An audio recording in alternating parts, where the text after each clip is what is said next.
আল্লাহ পাক যে সম্পত্তি বন্টনের রীতি করেছেন, যে নিয়মটা করেছেন, এটা কি মহিলাদের উপরে, নারীদের উপরে কি আল্লাহ পাক জুলুম করেছেন নাকি ন্যায্য অধিকার তাদের দিয়েছেন? গত সপ্তাহে আপনাদেরকে বলেছিলাম আপনাদের যাদের মনে আছে, আল্লাহ পাক ছেলেকে দিয়েছেন দুইটা অংশ দিয়েছেন, কিন্তু দায়িত্ব দিয়েছিলেন কয়টা? মনে আছেন আপনাদের? আল্লাহ পাক ছেলেকে অংশ দিয়েছেন দুইটা, দায়িত্ব দিয়েছেন চারটা, আর মেয়েকে অংশ দিয়েছেন একটা, দায়িত্ব দিয়েছেন জিরো। মনে আছে না? তাহলে আল্লাহ পাক ছেলেকে অংশ দুইটা দিয়া তাকে দায়িত্ব দিয়েছেন চারটি, আর মেয়েকে অংশ একটা দিয়া দায়িত্ব দিয়ে একেবারেই দেন নাই। হ্যাঁ, পরিশেষে দেখা যায় ওই দায়িত্ব পালন করে ছেলের হাতে একেবারেই কোনো সম্পদ থাকে না, অথচ মেয়ের কাছে কিন্তু ওই যে সম্পত্তি যেটা আছে ওটা কিন্তু থেকেই যায়। কথা বলে ঠিক না? এই মেয়েটা তার স্বামীর ভাগের অংশ পায়, তার বাপের ভাগের অংশ পায়, তার ছেলের ভাগের অংশ পায়, অনেকের থেকেই ছেলেটা পায়, এই মেয়েটা পায়। কিন্তু ছেলেটা কয়জনের কাছ থেকে পায়? আমার দোস্তরে আমার, এরা ওই যে কথাটা বললাম, অথচ ওই বিবাহের সময় কি দিতে হবে? মহরানা দিতে হবে। ছেলেকে 5 লক্ষ 10 লক্ষ টাকার কমে এখন কোনো মহরানা হয় না। ওই সময়তেই নারীবাদী শয়তানগুলা, যাদের বিবেকের উপরে শয়তান পেশাব করেছে, এরা কিন্তু তখন বলে না যে বিবাহ করতেছে ছেলে আর মেয়ে দুজনই, তাহলে ছেলে কেন মেয়েকে মহরানা দিবে? মেয়ের তো মহরানা দেওয়া দরকার। কথা বলে ঠিক কিনা? ওই জায়গায় বলে না, কারণ ওই জায়গায় ওটা পায়, ওটাকে দিতে হয় না, ওটা খুব ভালো লাগে তাদের। দেখেন কি বলে তারা, সামনে কি বলে। তৃতীয় নম্বর, এই কমিশনের ভিতরে যেই দাবি তারা করেছে, যেটা প্রণয়ন করার জন্য তারা জোর চাপ দিচ্ছে, সেটা হলো তৃতীয় নম্বর, শরীর আমার সিদ্ধান্ত আমার। তৃতীয় নম্বর কি বলে তারা? শরীর আমার সিদ্ধান্ত আমার, শরীর আমার সিদ্ধান্ত আমার, আমি যা ইচ্ছা তাই করবো, যার সাথে ইচ্ছা তাই করবো, যেভাবে ইচ্ছা সেইভাবে করবো। তুমি বলেন কি? এখন আপনারা বলুন তো ভাই, বুকে হাত দিয়ে, সবাই বুকে হাত দিয়ে বলেন, আমি আমার এই বডির মালিককে আমি না আল্লাহ? এই বডিকে আমার না আল্লাহ? বলুন, আল্লাহর বডি, কিন্তু আমি দাবি করার অধিকার কে দিয়েছে আমাকে? আমার শরীরের কথা বলার অধিকার কে দিয়েছে? আল্লাহ বলে, এই শরীরটা আমি তোকে দিয়েছি, সুতরাং আমার মনোনীত পথে শরীর ব্যবহার করতে হবে। কথা বলেন ঠিক কিনা? সুতরাং এখানেও কোরআনের আইনকে পরিবর্তন করা হচ্ছে। চতুর্থ নম্বর, তারা বলছে একাধিক বিবাহ প্রথা এটা বন্ধ করতে হবে। একাধিক বিবাহ প্রথা এটা বন্ধ করতে হবে। কিন্তু এখন অনেকে এখানে একটু সমস্যা, শয়তান ধোঁকা দিয়ে অনেক সময় এই করে। একাধিক বিবাহ প্রথা এটা কি যৌক্তিক না অযৌক্তিক? যৌক্তিক না অযৌক্তিক? দেখেন, একটা পুরুষকে আল্লাহ পাক যে শক্তি দিয়ে বানিয়েছেন, একটা গাড়ি মনে করেন আমি বানাইলাম, এই গাড়ি কিভাবে মেইনটেনেন্স করতে হবে, কিভাবে কি করতে হবে, এটার ব্যাপারে কি আমি বেশি ভালো জানি নাকি আপনি বেশি ভালো জানবেন? আপনি একটা গাড়ি বানিয়েছেন, একটা জিনিস বানিয়েছেন, ওটার ভিতরে কোন জায়গায় কি দিয়েছেন, এটার ব্যাপারে কি আপনি বেশি ভালো জানবেন নাকি আমি বেশি ভালো জানবো? সুতরাং এটা পরিচালনা করার ক্ষেত্রে যে বানাবে তার কাছ থেকেই তো গাইডলাইন নিতে হবে, এটাই তো যৌক্তিক দাবি। সুতরাং আল্লাহ পাক আপনাকেও বানিয়েছেন, আমাকেও বানিয়েছেন, নারী বানিয়েছেন, পুরুষ বানিয়েছেন। সুতরাং আল্লাহ পাক কাকে কিভাবে বানিয়েছেন, কার কি প্রয়োজন, এটা কি আপনি আর আমি বেশি জানি নাকি আল্লাহ বেশি জানেন? জানেন কে? জোরে বলতে হবে কে? সুতরাং ওই আল্লাহ বলেছেন পুরুষের 4টি বিবাহ করার অধিকার আছে শর্ত সাপেক্ষে। 4টি বিবাহ করতে হবে এই কথা আল্লাহ বলেন নাই। আল্লাহ বলেছেন প্রয়োজন যদি হয় শর্ত সাপেক্ষে একজন পুরুষকে 4টি বিবাহ করার অধিকার দেওয়া হয়েছে, আর মহিলাকে 4টি বিবাহ একই সাথে করার অধিকার দেওয়া হয় নাই। সুতরাং আল্লাহর আইনটা আমাদের বুঝে আসুক আর না আসুক, এটার উপর আমল করার দরকার আছে না নাই? বিশ্বাস করার দরকার আছে না নাই? সুতরাং এটা পরিবর্তন করার অধিকার কি কারো আছে? পরিবর্তন করার অধিকার আছে? অথচ আল্লাহ পাকের স্পষ্টই কোরআনের বিরুদ্ধাচরণ এই নারী কমিশন এটা করেছে। শুধু তাই নয়, 5ম নম্বর দেখেন কি কথাটা বলে। এই কথাটা বলতেও গত সপ্তাহে বলেছিলাম, বলতেও লজ্জা লাগে, ঘৃণা লাগে। সেটা হলো তারা বলে যৌন কর্মীকে শ্রমিকের স্বীকৃতি, শ্রমিকের মর্যাদা দিতে হবে।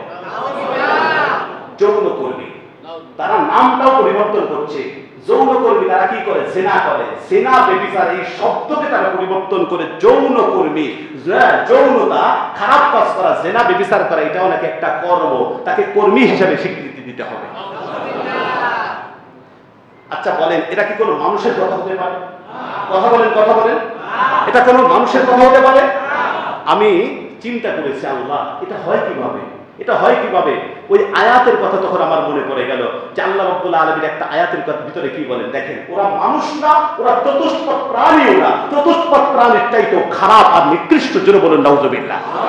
আল্লাহ পাক নিজেই কোরআনুল কারীমের ভিতরে বলেন, এই কথাটা শোনার পরে এই আয়াতটা বারবার আমার মনে পড়তেছে, আল্লাহ পাক কত আলিমুল গায়ব, কত বড় আলিমুল গায়ব, আল্লাহ পাক কি পরিমাণ জানেন রে, আল্লাহ পাক কি পরিমাণ পবিত্র কোরআনুল কারীমের ভিতরে 1450 বছর পূর্বে এই কথাটা বলে দিয়েছেন। আমার এতদিন ভালোভাবে বুঝে আসে না এটা কিভাবে হতে পারে, একটা মানুষ চতুষ্পদ প্রাণীর চাইতেও খারাপ কিভাবে হতে পারে। আল্লাহ রাব্বুল আলামিন বলেন, ওয়ালাকাদ যারা'না লিজাহান্নামা কাসীরাম মিনাল জিন্নি ওয়াল ইনস لهم قلوب لا يفقهون بها ولهم أعين لا يبصرون بها ولهم آذان لا يسمعون بها أولئك كالأنعام بل هم أضل أولئك هم الغافلون।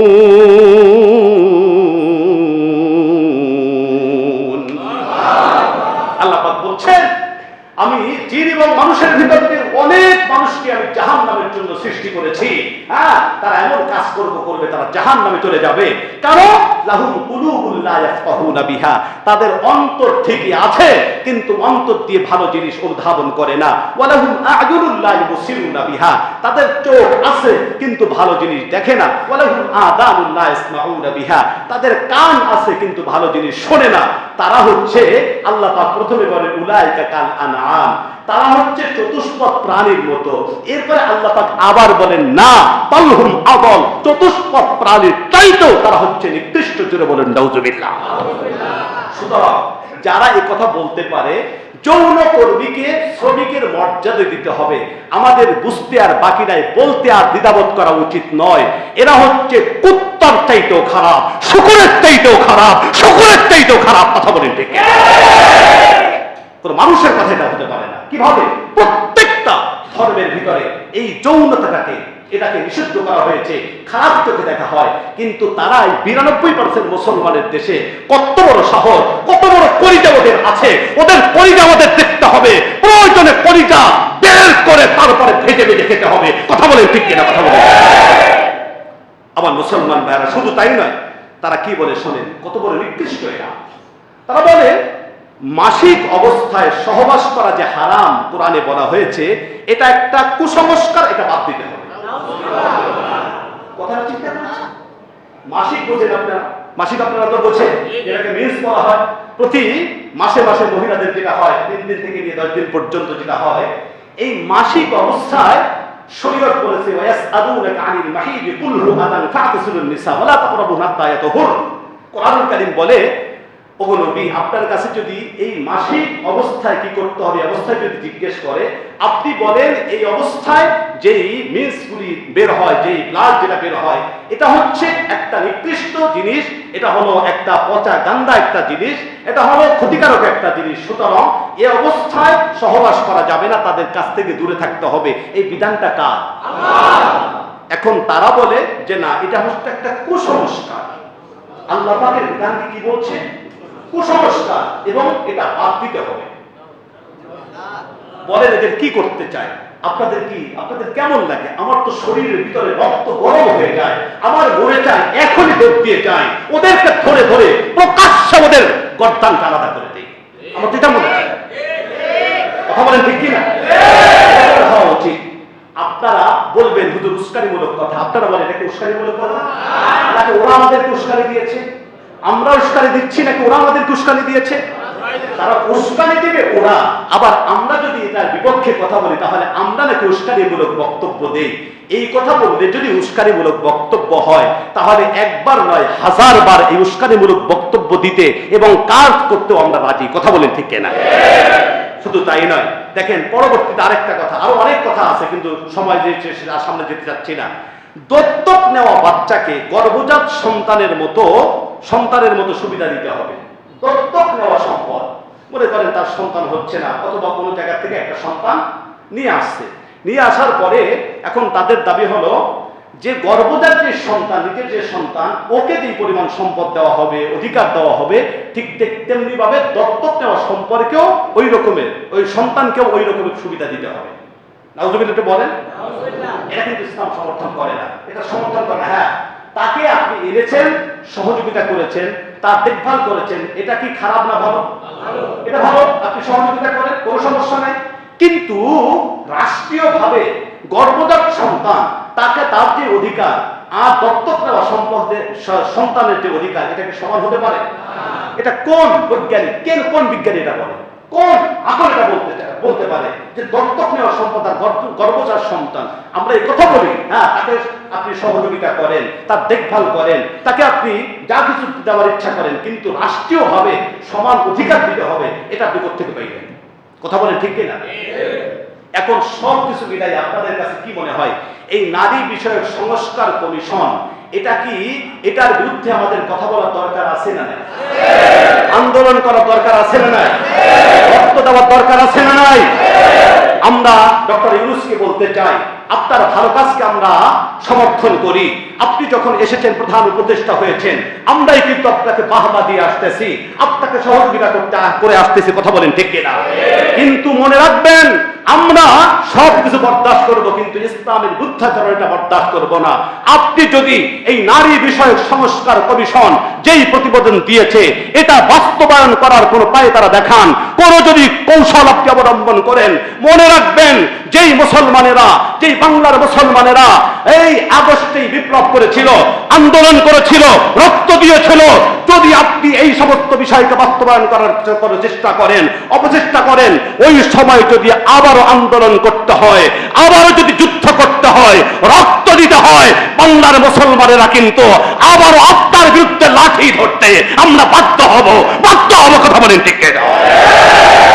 আমার মুসলমান ভাইয়েরা, সুতরাং এই প্রধান উপদেষ্টাকে এবং পুরো সরকারকে বোঝানোর জন্য এবং এই নারী বিষয়ক সংস্কার কমিশন এটা বাদ দিতে হবে, নতুন করে নারী বিষয়ক সংস্কার কমিশন আবার বানাতে হবে, সেখানে দিনদার মহিলাদেরকে রাখতে হবে, দিনদার মুফতিদেরকে রাখতে হবে। কথা বলেন ঠিক কিনা? কি সংস্কার? সংস্কার তো আল্লাহ পাক করিয়ে দিয়েছেন কোরআনের ভিতরে। কথা বলেন ঠিক কিনা? কোরআনের ভিতরে নারী আর পুরুষের অধিকার কি, এটা আছে না নাই? আমার সংস্কারের কি প্রয়োজন? সংস্কার কি? যদি ইসলামের বিরুদ্ধে কোনো বিষয় থাকে, ওটাকে বাদ দেন, ওটা বাদ দিতে হবে। কিন্তু কোরআনে যেটা আছে, এটা সংস্কার করার কোনো অধিকার কারো নাই। কথা বলেন ঠিক কিনা? সুতরাং এটাকে কেন্দ্র করে আরো অনেকগুলি বিষয় আছে। দেখেন, ভারতের মুসলমানদেরকে আজকে নির্মমভাবে মারা হচ্ছে। এই কসাই বিরুদ্ধে, মোদির বিরুদ্ধে আমাদের আন্দোলন করা দরকার আছে না? নারী বিষয়ক সংস্কার কমিশনকে বাদ দিতে হবে এবং ইসলাম বিরোধী কোন কর্মকাণ্ড যেগুলি আছে, কোন আইন যেন পাশ না করা হয়, এর বিরুদ্ধে বাংলাদেশ হেফাজতে ইসলাম বাংলাদেশ আগামীকাল ৩রা মে সোহরাওয়ার্দী উদ্যানে মহাসমাবেশের ডাক দিয়েছে। আমি জিজ্ঞেস করি, এই সমাবেশে অংশগ্রহণ করা আমাদের ইমানি দায়িত্ব কিনা বলেন? এই সমাবেশে অংশগ্রহণ করার দরকার আছে না নাই? আরো করে বলতে হবে, আছে না নাই? মনে রাখবেন, আল্লাহ পাক চান বান্দার থেকে, আমার ইসলামের জন্য আমার বান্দা কি করেছে, আমার দ্বীনের জন্য, আমি আল্লাহর জন্য, কোরআনের জন্য আমার বান্দা কি করেছে। আপনি আর আমি যে নামাজ পড়ি, কবুল হতেও পারে, নাও হতে পারে, রোজা রাখি, কবুল হতে পারে, না হতে পারে, হজ করেছি, কবুল হতেও পারে, না হতে পারে। কিন্তু আল্লাহ পাক যদি এই একটা আন্দোলনকে কবুল করে নেন, আল্লাহ পাক যদি দেখেন আমার বান্দা, আমার বান্দি আমার দ্বীনকে প্রতিষ্ঠিত করার জন্য ইসলাম বিরোধীদের বিরুদ্ধে তারা মাঠে ময়দানে ঝাঁপিয়ে পড়েছিল, আল্লাহ পাক এই একটা আন্দোলনকে কেন্দ্র করে জান্নাতের ফয়সালা করে দিতে পারেন কি পারেন না? বলতে হবে, পারেন কি পারেন না? সুতরাং আগামীকালের হেফাজতে ইসলাম বাংলাদেশ এই মহাসমাবেশে যে ডাক দিয়েছে, এই মহাসমাবেশে আমরা কে কে অংশগ্রহণ করতে রাজি? দুটি হাত দেখতে চাই। আরো যেন বলতে হবে, তাকবীর, নারায়ে তাকবীর। রাজি আছেন ইনশাআল্লাহ? রাজি আছেন ইনশাআল্লাহ? আল্লাহ পাক যেন আমাদের সকলকে তৌফিক দান করেন। জোরে বলুন আমিন। জোরে